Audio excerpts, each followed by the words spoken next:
Hello, everyone.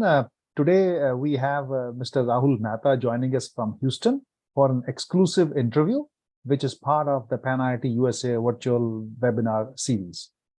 On behalf of PanIIT USA, a nonprofit USA body that represents the Indian Institutes of Technology alumni, we are honored to have you with us, sir. Thank you for joining us. It's my pleasure. Thank you, Mr. Mehta. Let me tell you, the PanIIT USA is an umbrella organization representing an alumni network of the most recognizable symbol of India's intellectual excellence, achievement, and leadership, the Indian Institute of Technology system. The IIT alumni around the world has created sustained value for organizations and communities with their thought leadership, business acumen, and sense of social responsibility, all of which are the principles of the IIT brand of education. So let me tell you about our guest today, Mr. Mehta. Mr. Mehta founded the Mehta Family Foundation more than 20 years ago. Since then, the organization has supported worldwide initiatives, improving individual quality of lives and access to education. The foundation has funded more than 100 international organizations to promote social goods like education and healthcare. Some of the foundation's projects include the School of Biosciences at IIT Madras, the Center of Engineering in Medicine in IIT Kanpur, and the Interdisciplinary Engineering Research Center and Graduate College of Social Work at the University of Houston. Mr. Mehta launched the Mehta Family Foundation following a successful career in the technology industry. He founded his first software company as a senior at the University of Houston, and later sold the firm to a Platinum Technology. Mr. Mehta subsequently created and exited 3 more successful software companies, which HP, Veritas, and Brocade acquired. Mr. Mehta has continued his education over the years via the philanthropy workshop, where he studied strategic philanthropy and studied investment, estate planning, tax planning, and other issues at Stanford University and the prestigious Wharton School. Mr. Mehta has served on the board of several nonprofit organizations such as Depel Chin Children's Center, Ronald McDonald House, Bo Place, Christ Sanitarian Center, and Methodist Hospital West in Houston, Texas. He has served on the investment committees for Delpen Chin, Ronald McDonald House, Bo's Place, and the American Leadership Forum. Once again, Mr. Mehta, thanks for joining us today. Thank you. Great. Thank you. Excellent. So I'll address you as Rahul. Rahul, first of all, please take us through your journey from India to the US and becoming the successful entrepreneur in this country. I left India when I was very young. I really didn't know much what I was doing. When I graduated from 12th standard in India, I told my parents I wanted to go to America, and they said, "You figure out, we will support you." And of course, we didn't come from a very rich family or anything like that. My parents didn't have any education; they were very poor. Right. But they believed in education. They thought education was very important for the children to have. So when I told them about my plans to go to America, my dad never thought that I would actually be able to do anything, because he wasn't able to help me. So I still remember going every day from the small place to Bombay, going to USIS and trying to figure out what the names of the American universities are, how to go about applying for them. And, I persevered, went through a lot of challenges. My visas were rejected 4 times. Oh my God. Finally, the 5th time, the American consulate guy said, "Well, I think we should give it to you finally." I think I was 16 and a half or something like that, and I left for US. And I still don't know why my parents let me go at such a young age. I didn't even have I couldn't even drive a car in this country. I wasn't eligible to even drive a car in this country. But I came here, and life worked hard, and ultimately went through school and, it was a journey, right? I mean, like every other journey, right? This is a long journey, which I'm fortunate to be, I'm glad to have had the journey. So Excellent. Excellent. So which year you left India? I'm just trying to see how many I years left you it. have been in the USA. I left India in 1979. So I've been here over 40 years. 40 years now. And you have been all time in Texas, Houston, or you moved places in the US? No, pretty much in Houston. I was there one semester. I was there in IIT Chicago. And after that, I've been in Houston. I came here because IIT, the reason I left IIT was because it was very expensive. Like I said, I was very naive. I had no idea what I was doing. Right. So, right. So then when I realized I came here, I realized, oh, IIT was very expensive in Chicago and I can come to University of Houston. And it was 1/3 the cost of being in Chicago. So I jumped here. And since then I've stayed here only in Houston. Excellent. That's fantastic.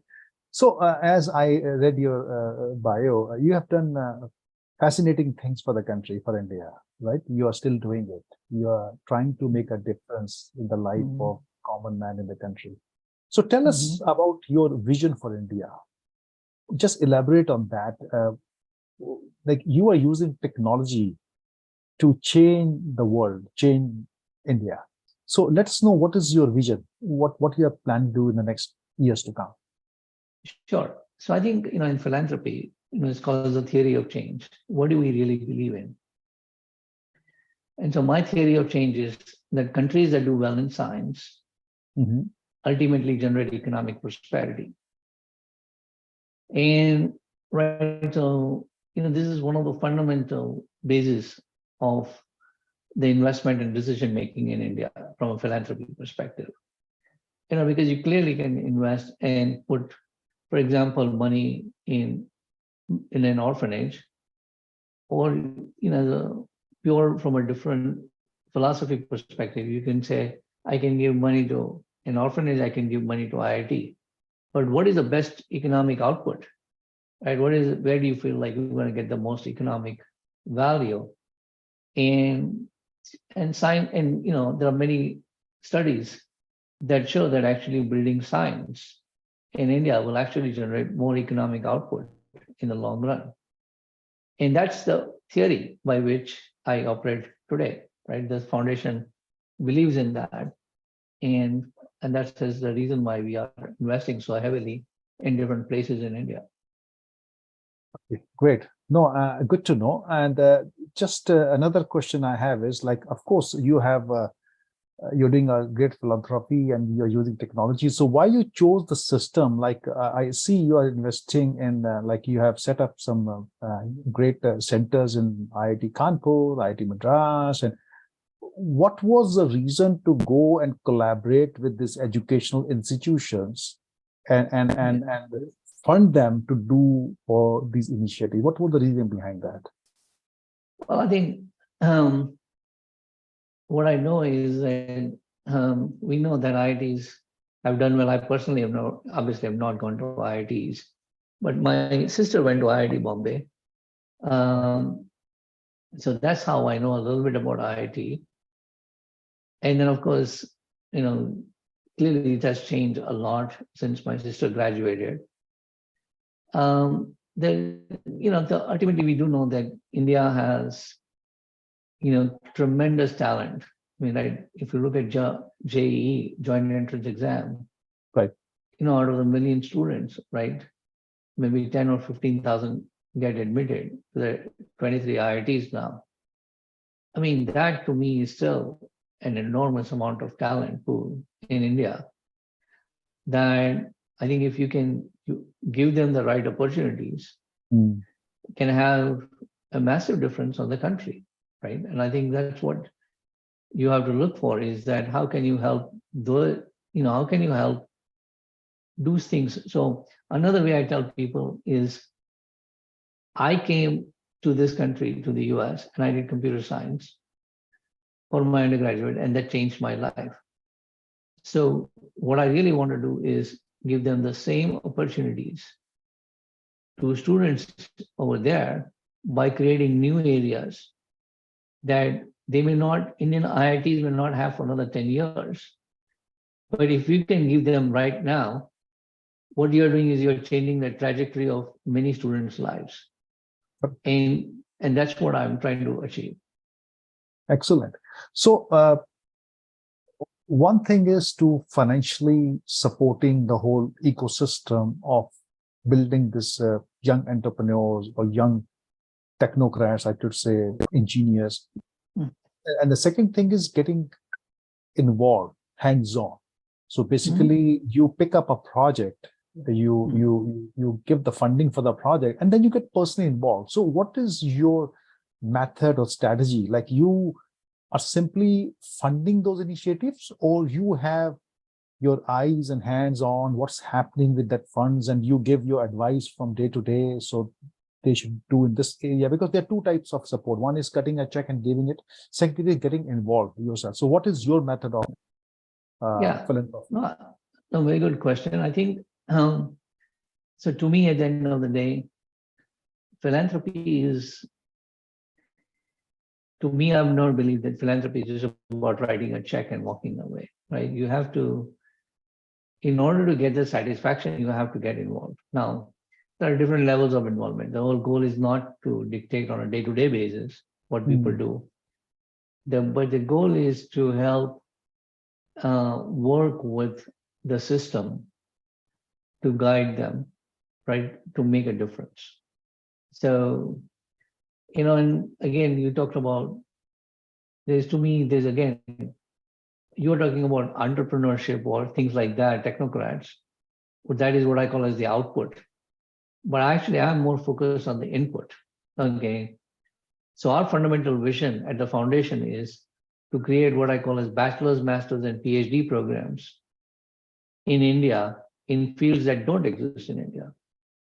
So by introducing new fields, like I was telling you about computer science, today we are introducing data science and AI. We are introducing engineering and medicine, health science and technologies.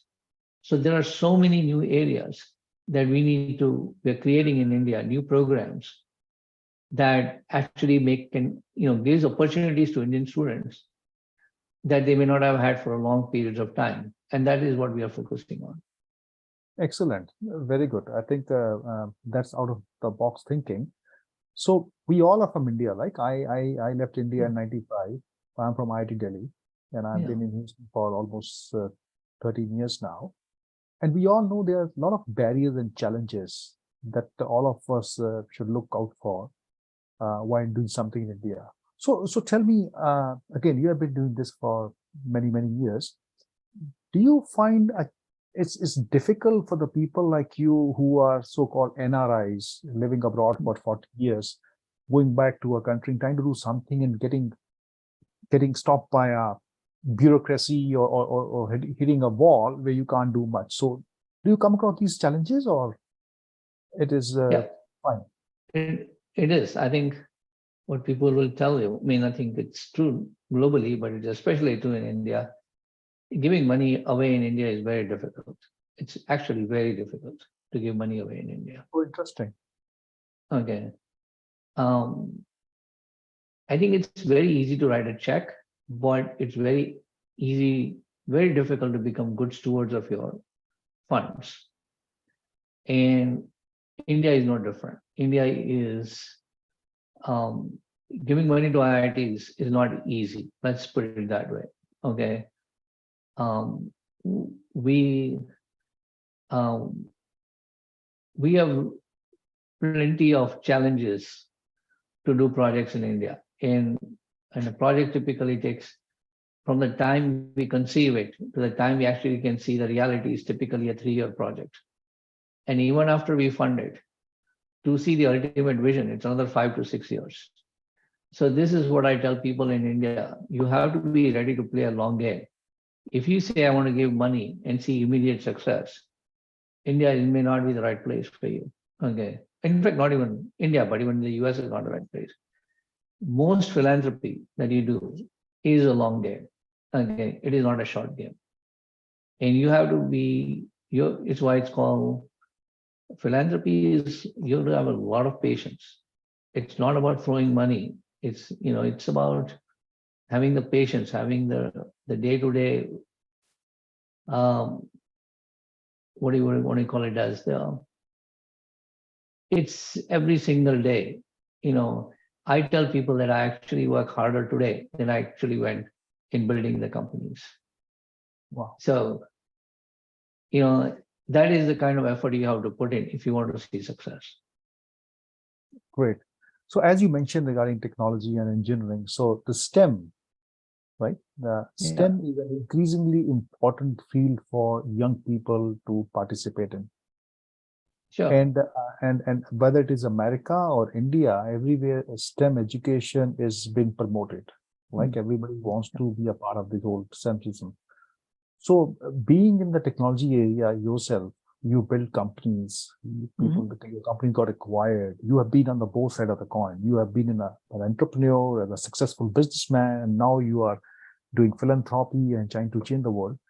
What advice you have for the young folks who are watching this podcast, who want to pursue in the fields like biomedicine or engineering, if they have a desire?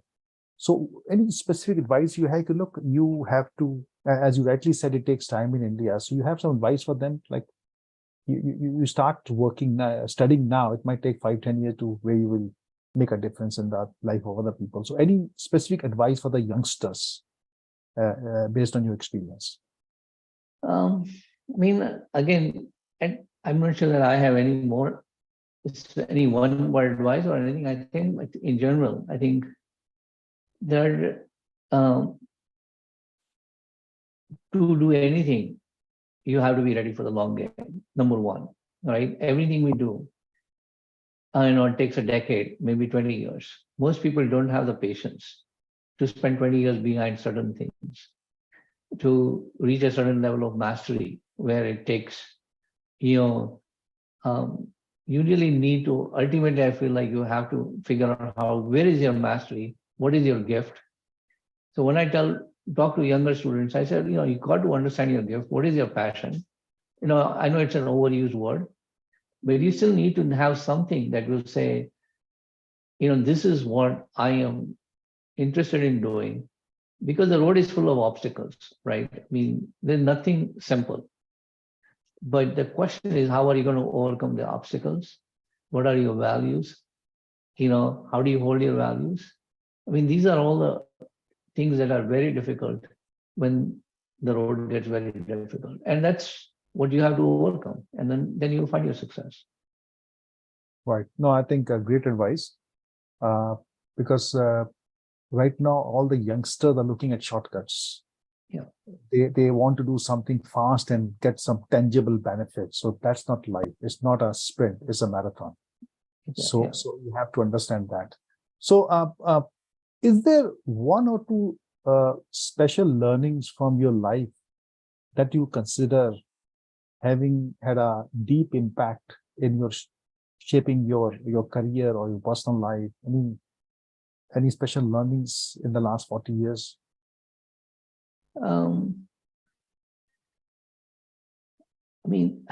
Literally, like I said, in some ways, I feel like one of the best things I feel is what I call as everybody needs to be a lifelong learner, right? And I take myself as an example, right? Even when I started my company, I used to read, all the publications that came out in my particular field, right?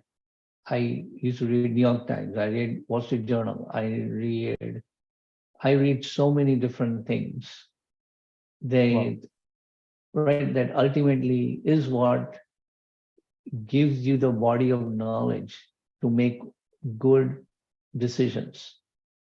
Good. Right? You need to be a lifelong learner, and you can learn in many different ways. Whether it's attending classes, whether it's taking, periodicals, whether it is newspapers, whether it is meeting people and just, probing them on areas that you have no idea about, right? Wow. I have got so many good wisdom from people that had it not been for them, I probably wouldn't be here. Okay. So that would be, I would say, number one. I think the second thing I would say is I call as finding your angels, which are these are people who, how do you build good relationships? To me, relationship has been the key to my success. I still have relationships 40 years old that I can call on even today. My professor that taught me, he and I still are in regular touch with each other. We have lunches and dinners together after 40 years. So I think the question you have to ask yourself is how many people are you willing to have that kind of relationship with? Especially the ones that, may have nothing to do with you, right? In some ways. And the only thing they can give you is good wisdom. Are you willing to maintain that relationship? Right? Finding your angels. I mean, and I can say that every step of my life, there are people who have helped me. And I cannot thank them enough because without them, I would not be here. Very interesting. I think two things. You're a vivid reader, avid reader, I should say, and then relationship. Now, again, changing gears, like after this, what COVID happened, the whole world has changed, right? We all have come on Zooms and Teams, and we spent 8 hours sitting watching things on computer and screen, and youngster nowadays, college school student, they don't get that opportunity to interact, and somehow they again message for the youngster, okay, look, no, the interaction, the relationship, face-to-face interaction are extremely important, because I've seen most of the computer science students which I come across, they hardly come out of their rooms. They are sitting on computers and working the whole day. So do you think that's a right way to achieve success, or we are cultivating bad habits in these young folks? Yeah, I'm not probably the person to tell them what is the definition of success or what is a good habit or a bad habit. I think the key question to everybody has to understand is, how do they see themselves over a decade, 2 decades, not in short term? And, can you understand yourself? Can you really define what your success is? Is success about money? Is it success about relationship? How do you define it? Okay. And I think if you don't understand what you want out of life, then I think you're just doing what I call as, it's a passage of time. And it's too bad that God has given people so many talents, and yet they don't necessarily utilize it correctly. So I think, to me, if you want to use your talent, think hard. What is it that you want to give back? What is it that you want personally, right? How do we understand ourselves? How do we understand our role in the society? How do we understand, how do we give back?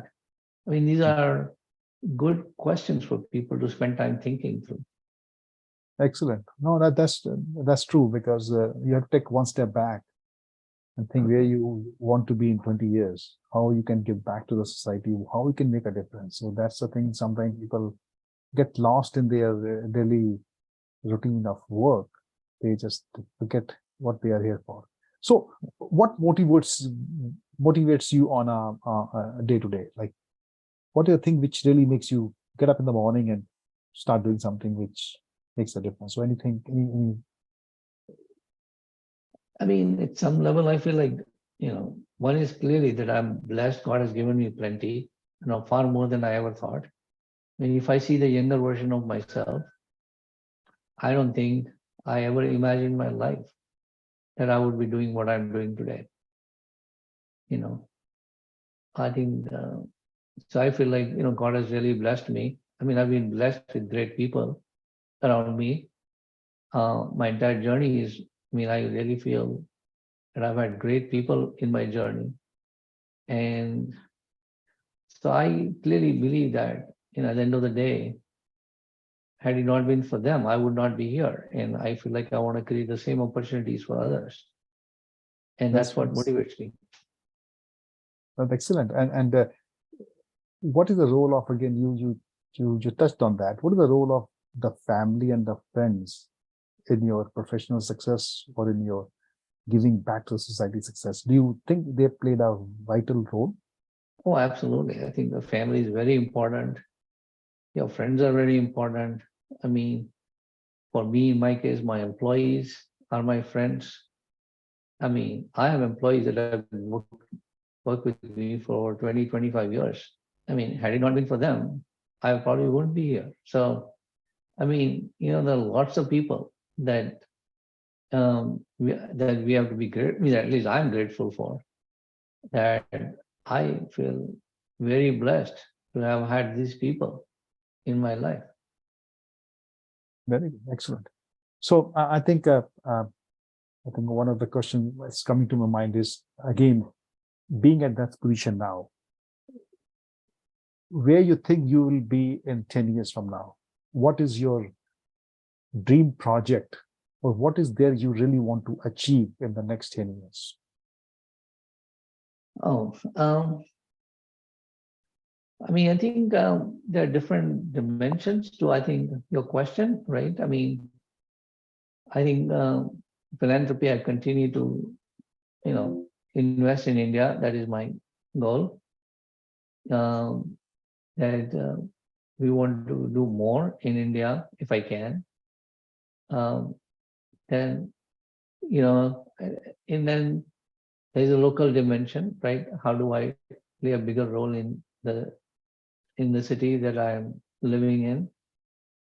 I mean, so I think it's a multi-dimensional ambition, or whatever you call it, as a plan in terms of family, friends. I mean, there's a whole, so to me, the create is, how do I find more balance in life, right? At the end of the day, that's what I'm looking for, is more balance in life. Excellent. That's fantastic. So as I said, when I started the interview, the PanIIT USA is a basically organization which is connecting all the 23 IITs alumni in this country. So what help, or how we can assist, or how we can basically be your conduit to make you, as you said, you faced a lot of challenges. Giving money is not easy to IITians. We have 60,000 alumni in the country. Mm-hmm. On our PanIIT board, we have very prominent people. They're sitting on it. And I'm honored, and I'm very pleased that I am in touch with all these people. So what we can do so that can expedite your activities or your projects, initiatives, how PanIIT can help you? So many different ways. I think my message to everybody is the following, right? I think all of us have the ability to give what I call as time, talent, and treasure. Okay. Treasure is probably the least important thing. Time and talent is probably the number one, number two. Okay. And I think people can give time in many different ways, and talent also, right? It depends on what your talent is. So let me just take hypothetically. Let's say you are an academic member, you are a faculty member at an American university. Okay. You can do a lot for the Indian institution, Indian students. You can think about how you can bring them over here into your lab, to how you can go and give lectures over there. Okay. They can give Zoom lectures, they can go physically and teach classes. I think all those things are one way. For example, as an academic member, you can contribute back to IITs. Okay. And I can give you a bigger list. I think if you are an entrepreneur, right, most IITs today are starting a lot of startups. But most startups in India require a lot of mentorship. They don't have the experience. They don't have the ability to see things. How can you take some time and mentor somebody every week or every month? For example, last year I was at Stanford. Every week I spent time mentoring, different startups at Stanford. Okay. It was a very satisfying experience. it didn't involve any treasure. It involved only my time and my talent. I think we can do similarly across the Zoom if you are a PanIIT alumni. I think if you are, uh, you know, let's say an executive, or if you are, how do you fundamentally think about helping students get internship at your companies that you are doing, and that you're working with, or that you have an ability to influence. Okay. So I think my feeling is that there are every which way. I think if people were to spend some time, then PanIIT can be a great conduit to making a difference in the lives of thousands of students every year. Yeah, yeah. No, I think that that's a great message you have given. So I think we really need people like you in the society. We need a lot of Indians, a lot of ITians to think the way you are thinking, how we can make a difference in India, how we can basically enable the ecosystem in India for the youngsters who don't have the reach and resources which we have, so that they can reach their dream goals, they can be successful entrepreneurs, they can really prosper and give back to the country. So I think, take home message here is like, hey, how we all can take some learnings from you, what you're doing at the IT, and also, and go back to our respective IITs and give back to the IITs in the way of mentorship or financial help or starting new projects or entrepreneurships or something like that. And that's extremely important. That's fantastic. And by the way, we keep on doing this. I think I just want to tell you that PanIIT USA, one of the charter is to have to conduct or to organize conferences. So we had a big conference in December 2020, where we have impressive attendance of close to 17,000 participants. It was online, and we had 275 distinguished speakers. Among them, Indian Prime Minister Modi was online. He started the conference, he inaugurated the conference. And there we showcased more than 600 innovative startups, as well as collaborating with 35 grant sponsors and close to 25 supporting organizations. So this happened in the IIT conference. Now, next year, we are having same IIT 2024 conference in Washington, DC. And the focus of the conference revolves around innovation and its impact on shaping a brighter future for humanity. We want to go deep into the artificial intelligence, sustainable energy, and medicine, exploring how these advancements can positively influence the lives of people around the world.